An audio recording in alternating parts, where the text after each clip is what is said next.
दक्षिण बंगोपसागर और संलग्न अंचल में सृष्टि लघुचाप प्रभाव में आहरी 24 घंटा प्रबल वर्षा नहीं संभावना रही।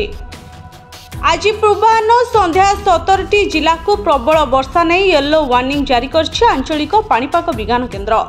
एही समस्त जिलागुड़िक हेउछि मयूरभंज, केन्दुझर, सुंदरगढ़, झारसुगुड़ा, संबलपुर, देवगढ़, अनुगुल, ढेंकानाल, नयगढ़, कटक, नवरंगपुर, कोरापुट, कलाहांडी, रायगड़ा, गजपति, बालेश्वर, बरगढ़ और नुआपड़ा।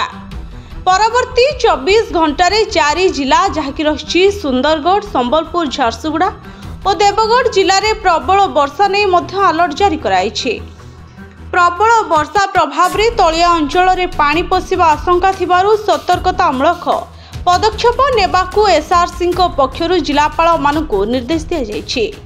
23 तारिख ठारू उपकूल और पश्चिम ओडिशा रे पुणी थरे वर्षार परिमाण वृद्धि पाइबार संभावना रही।